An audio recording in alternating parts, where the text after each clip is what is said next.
I'm going to be far behind you.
All right, it's 5 o'clock. Appreciate everybody being here tonight for our work session for our council meeting next week, which will be at 10 a.m. First item on the agenda is approval of monthly bills. Approved November 2024 monthly bills. Any questions? Approval of minutes, November 25th, 2024, 5 p.m. work session, December 3rd, 2024, 5:30 p.m. work session, December 3rd, 2024, 6 p.m. council meeting. Any questions? Public hearings, resolution 24-267, approve abatement of unsafe conditions at 25 Old Trinity Road, Northwest. I don't think Josh here, but that's a demolition. We'll get into that during the public hearing. All right, any questions? Ordinance 244599, approve amendment to Code of Decatur, Alabama by adding Article 11 of Chapter 25, Build to Rent Regulations, also updating Section 25-2, Family Definition. Yeah, there's no change. I don't see, Tommy, no change to what we've already presented. Yeah, I have a couple of questions, Herman, and it probably just need clarification, but on the build to rent, it talks about neighborhoods. It mentions if there's 7 or more lots in the development. I guess what I want to make sure of is that we're not making any changes. If, for example, I know there's in District 3, there's been some in my district where someone is going and buying an old house, leveling it, and building it with the intention, rebuilding a new nice property with the intention to rent that property. That would not fall under these regulations. No, sir. So what triggers that it should? New developments. Well, new development, and if it has more than the 7 you're talking about, they have to 7 is the number. in order to have a management company involved. Yeah. But no, it would not affect. If there's 7 or more, there has to be, they have to say who the management company would be that's going to manage those. Right, that's in any phase. But no, it would not affect what you just described. Where did we come up with the 10%? But it was 20, and then we had a public hearing, and the suggestion was 10%. And then the 30-mile radius, is that something we've seen elsewhere? I mean, 30 miles is not all that large for an office for a management company. Is that pretty standard? Is that what we're seeing in other states? Yeah, that was the standard language we had, and that's what was presented. Yes. Yeah, Georgia has a lot of the same language. 30, Yeah. well, in what area? I mean, I'm curious in what area. I mean, for us, you look 30 miles. There's Woodstock, Cherokee County, Georgia, Woodstock, Georgia. What were some of the other ones? Yeah, all the Atlanta Southern Commission. Yeah. Well, that covers, obviously, Huntsville, Athens. Yeah, but that's it. I mean, we're just not going to get any for a company south of here or north. I mean, if it's Nashville or Birmingham. No, that's right. Which is where a lot of these companies are based out of. Yeah, but we're interested in being able for them to get here To have it promptly. yeah, I'm just curious how we got to the 30 No, mile radius. the idea was to get them so they could get here promptly. I mean, I've said this, when did we put the moratorium in? I think this is going to be very difficult. It really is fine if you're dealing with a company that does build to rent. But again, if they come and they're building a single family neighborhood, we're not really restricting who in that neighborhood could own as many of those houses they want to once they're sold, and those could be rented, whether one or Well, all. I think the goal of this is to get it declared on the front side. That way the neighbors know, and we have an opportunity for it to go to BOZA. You know, and the whole enforceability of it, question and comment, I mean, that could be said about anything, but in order, the declaration on the front end, we make every rezoning declare, you know, what your zoning going to be on the front end. I don't view this very much different than that. Well, and also keep in mind that the zoning rewrite will incorporate whatever, and this will give us a chance to see how this functions, this particular ordinance, and then we can need to adjust something we can. But you would be relying on the developer to declare that That's right. on the front end. Right. With, I guess, zero repercussions if they don't. If they were to sell, would be my, If they can sell it, does not. yes. All right, any other questions on that? All right, resolutions. Resolution 24301, approved TTL Incorporated Prospect Geotechnical Exploration Services Intersection Improvements at 67 and Country Club. Yeah, Pure Grant Mackinac is currently doing the design for this and the frontage road, and this is just to get TTL on board to do some geotechnical work so we know what we're dealing with. All right, any questions? All right, resolution 24302, allow the mayor to accept the proposal from Decatur Utilities to install additional streetlights near the Decatur Scottsboro Boys Civil Rights Museum in the amount of $5,194. And that's just for a couple of streets as written there in the resolution. All right, any questions? Resolution 24303, approval for HVAC VFR replacement at Decatur Public Library. This would be changing 2 outdoor condenser units and 13 indoor cassettes, mainly pertaining to the upstairs and downstairs area of the library. I know that's been an adventure. Yes, sir, it has. Kurt, I was there the other day, and it was really kind of cool in there. I know they're using space heaters throughout. Yes, sir. Will this bring This will not eliminate the total problems that's ongoing. We're hoping to salvage some of the parts from the units that's going to be took out to replace some of the problem units. Condenser pumps on a lot of the units, cassettes, are a main issue. And I will say that this should be just the first phase of this change out. This should be, the rest of the library should be budgeted for in the upcoming year for the rest of the replacement. So basically, if we budget for in the coming year, then we should be up to par as far as our HVAC. Yes, sir. It's 3 more outdoor condenser units, along with about, I would say there's 32 cassettes altogether, so another 20 cassettes and a fresh air intake of an AEON unit that's located in the basement that would need to be budgeted for the upcoming year. This is a pretty unique HVAC system. It is. It's a LG brand, and Probably wouldn't do it again. We had to choose. no, I wouldn't recommend this. All right, any other questions?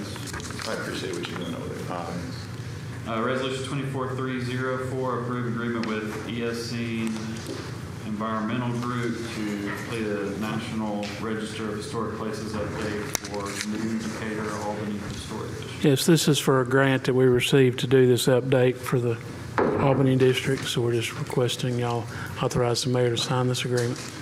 Any questions? Resolution 24305, approve employee engagement half-day holiday paid leave 2024. That's something we've done in the past when Christmas and New Year's fall on a day other than like a Saturday or a Sunday. What it allows is a half a day on Christmas Eve and a half a day on New Year's Eve, treated as a holiday. Any questions? I have actually some conversation, not regarding this particularly, but our one-time pay increase that we gave our employees. In the past, what I had done quite often was to, when we did the $100 pay increase, I voted against it. And not that I didn't want the employees to have it. I wanted the employees to have it. I voted against it because I thought it was basically an insult to our employees to give $100 when it's going to be taxed. And then they're going to take home $60, and at today's rates, it won't actually even fill up a gas tank. And when we look at other cities around us, even the county gave their employees $1,000. They gave West Cola. They gave their employees $1,000. Cortland gave their employees $500. And other cities around us have given more than we've given. I would like for us to at least consider giving a $1,000 one-time pay increase for our employees. I just think that this is a tough time when a lot of our employees don't make a lot of money. And it is Christmas time. It shows our appreciation for them. I did vote for the $100 pay increase this time, simply because I think people were misconstruing my no vote on that. So I did vote for it, but I would like for us to consider raising that to $1,000, which would be a $900 increase. I'm fine with that discussion. We just have to be cognizant of when we're getting very large COLAs that we have, which I don't think either one of us supported for various reasons. It's hard to compare to other cities when we're giving. I think we gave 6% a couple years ago, which which was higher than most people, and then this year we did give higher that I saw than others. But even when we gave 6%, Jacob, we were basically playing catch-up. We were playing catch-up to a certain extent, and with that being the case, I just think that our employees, I won't say all of our employees, but most of our employees have worked very hard. And for us to just to show them that we are grateful for the efforts that they put forth for the citizens of this community and for our city, I just think it's worth us kind of tightening our belts and making that effort for our employees. Kyle, can you maybe for next week come up with what an additional 400 and an additional 900 would look like from a cost? Is that fair? That's fair. Thank you very much. All right. Any other questions or comments on the half day?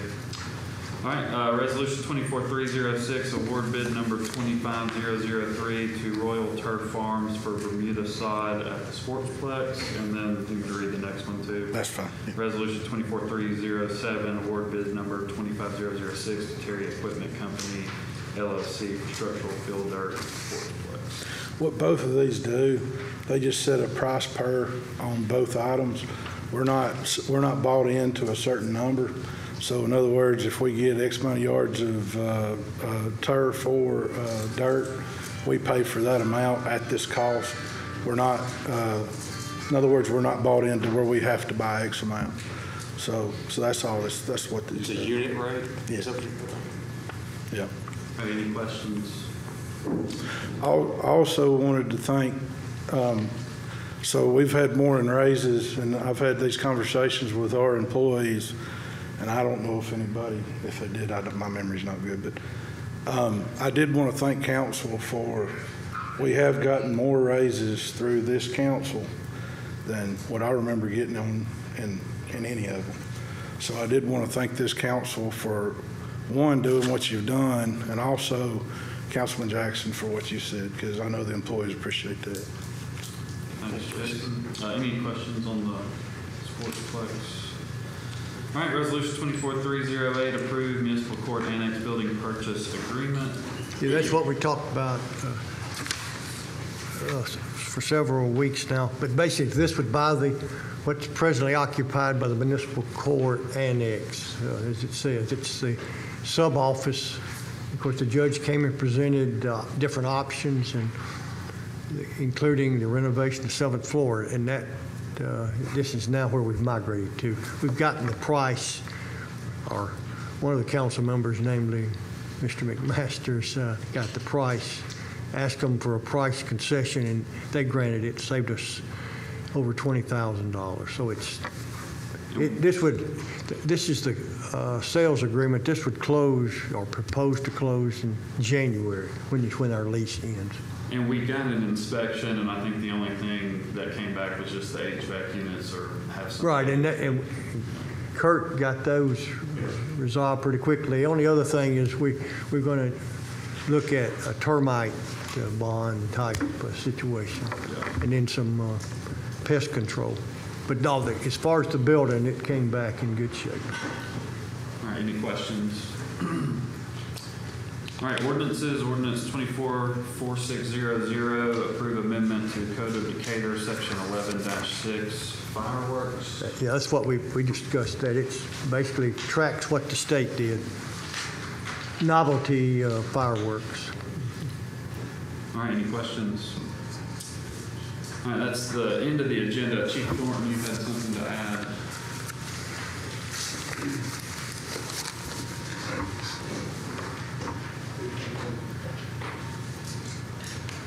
Hey, Tracy Thornton, Decatur Fire. On the upcoming January 6th agenda, I've got a Battalion 2 vehicle on that agenda that we talked about. So we had ordered one back at mid-year, and it just now has come in. And they said they had an identical matching to what that is, and I just want to see if we can move that up to this week's agenda instead of waiting to January. Yeah, that's fine. Just move it to next Hey, week. before you leave, there was last week when, let me back up 1 second. We select department heads based on the fact that your background, your experience, not only in your department, but in every department. the expertise that they bring to the department. And the expertise that you bring actually will give us an insight as to how we choose to vote on certain situations. Last week when we talked about the SCBA air compressor, I asked you how did they come to know that we were getting rid of it. And when I left, of course, like my phone is on vibrate now, when I turned it on, my phone started vibrating. I had 2 missed calls and text, and your response was, I don't know how they knew we were getting rid of it. Yet and still, the Speak Fire Department got that. And the volunteer fire chief at Speak is one of our firefighters. And we had no idea how they got information. So when you asked me that, I didn't handle that myself, which you asked me about that. Yes, you are correct. The Speak volunteer fire chief is one of our employees. So when this was found out, we got the new compressor, and when we was on surplus list, the one that we got, we called and asked, I didn't personally call and ask what the rules were on surplus in an item, and they followed those procedures from our purchasing department. And it also went to legal also. I mean, I don't have a problem with giving it to Speak. The information was, I just simply asked you, how did they find out? Yes, sir. You just asked me on the spot, and I told you what I knew on the spot, but I have found that information out because you asked me about it, and I went back and found out something about it. So we didn't know beforehand that one of our firefighters was the Speak chief? I didn't know. I know we got I know we have firefighters that work at volunteer fire departments across North Alabama. I don't know who the chief, I didn't know specifically who the chief was. So you don't know who the chief of Speak and Hatton and all those guys? All right. Thanks, Chief. We'll get that added. Anything else, department heads? All right, we will move into our public comments section of the meeting. We'll just go in order. And Sarah, you're first on the list. Happy birthday, Sarah. Happy birthday. It was Sarah. His was too. Let me point that out. Okay, before I begin, I have one question. The investigative report that's supposed to come out at any moment, who will that be delivered to, and when will we get to see it? There will be some sort of conversation with the whole council, probably in the executive. It'll come to the council, not the police department. Actually, sorry, I'm glad you guys said. No, it will not go to the police department. It will actually go to legal first, and then the council. Okay. After Steve was murdered on September 29th, 2003, pastors in the city flooded in here months, literally praying in these council meetings. They prayed for the city would be exposed on every level, and they prayed that justice would be served. God's timing is not our timing, but God's timing is here. The things that are coming out in this city yeah, that'd be great. Hey, Brandon, can y'all take it in the...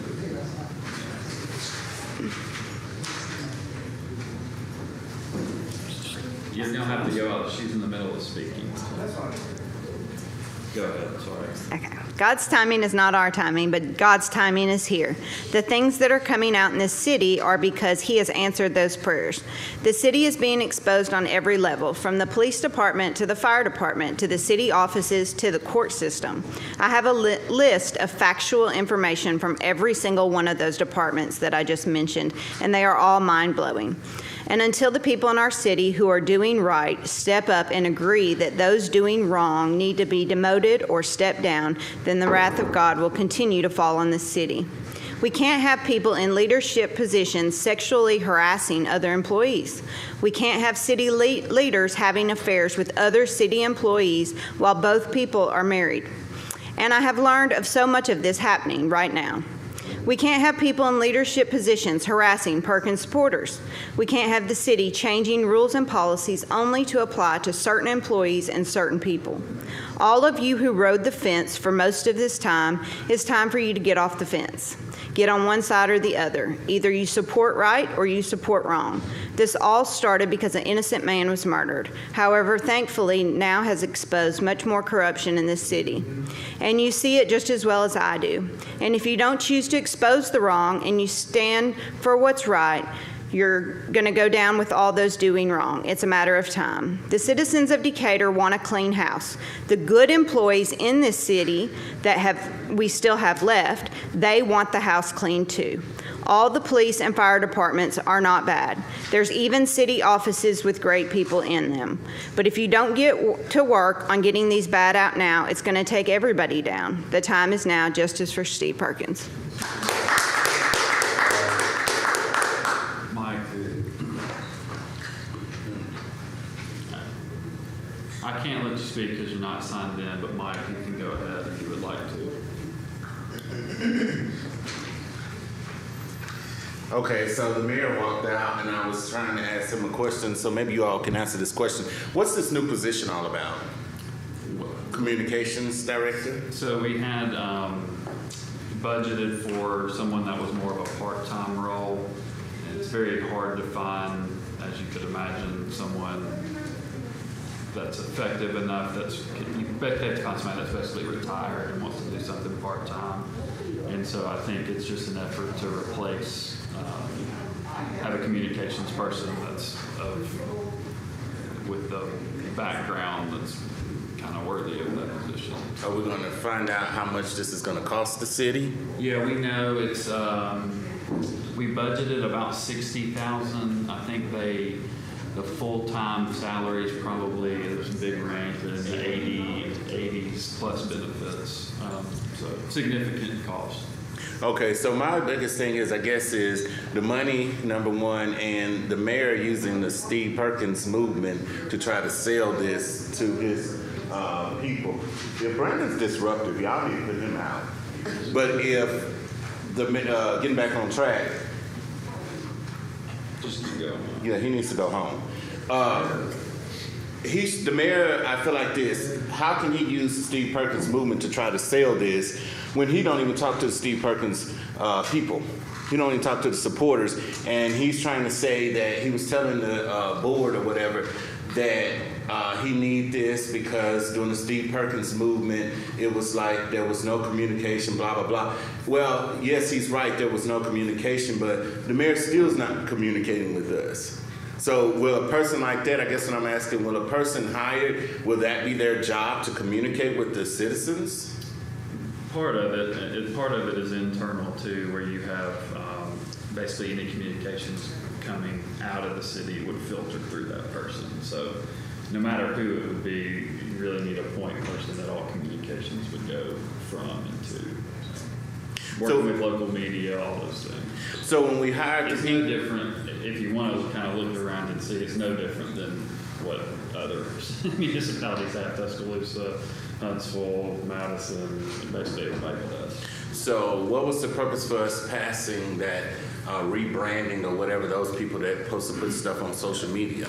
So they don't do anything that has to do with like, hey, there's a road closed, or DU's doing a big project in your area, or there's a wreck on the bridge and try to take an alternate route, or city offices are closed today. Those are really are more of an internal thing. Red Sage does, I assume you're referring to Red Sage. Mm-hmm. Red Sage does, it's more of a marketing than PR, if that makes, they aren't PR, mm-hmm. if that makes sense.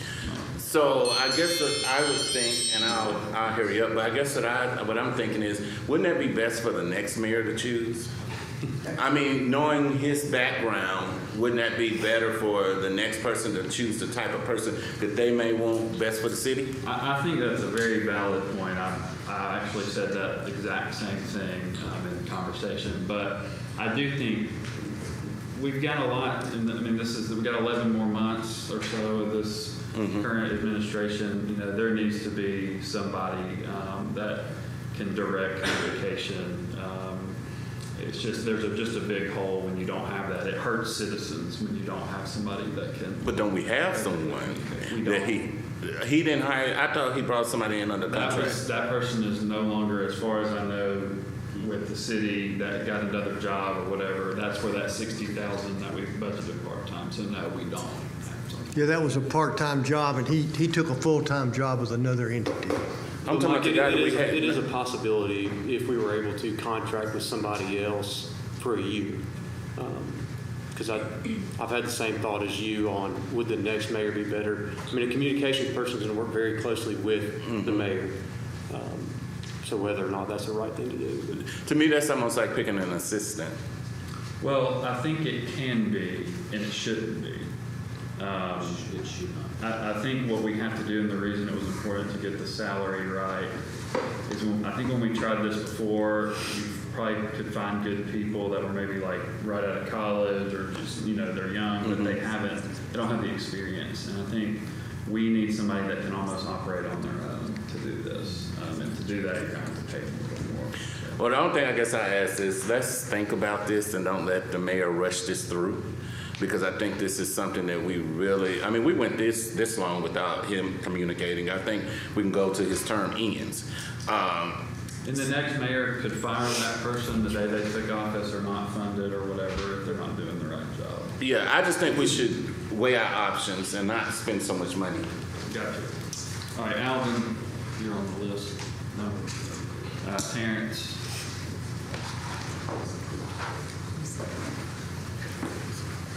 Since the meeting with Ty Pinion with the District 1 residents, have any of you spoke with him about the concerns of the people of District 1?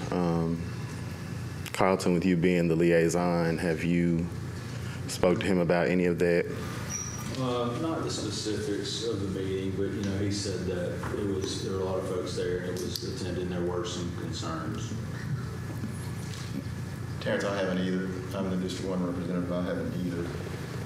But I think I was very clear in my position that I thought that it was more of a check the box type situation, which was disappointing. I thought that when I watched the playback, that there should have been more give and less take on his behalf, on the police chief's behalf. As I stated in a previous meeting, Mr. Kennedy had said to him in the meeting that, you've listened to us for all this time. We want to hear what you have to say. And that didn't come through. So, no, I haven't spoken with him, but, and I will, since you've asked that question. It was simply a point where I just don't know that I didn't get anything out of it. And I was concerned that, I don't know what we expected out of it at this particular point once, there was no real give situation. So I will reach out to him and share some of the concerns that there was not a lot of give and just receiving. And we can talk between now and then, and you can share with me other concerns that you might have. Okay. Jacob? I haven't talked to him. I did watch it, though, from the beginning to the end. I've not had any communication with Todd about it. Okay, well, I implore you guys to take the concerns of the citizens of District 1 seriously. I don't want this to be, like Mr. Jackson said, a check the box moment. And the only way we can do that is if we get oversight. We're not getting that from our mayor, so the next people that we look to is City Council. And as a resident of District 1, there are a lot of concerns in my district that I feel that you guys should take seriously. Over-policing, overutilization of funds in our district that should be used in other places, the perception of police with the community. Those things are very serious, and I think that they should be top priority to the leadership indicator.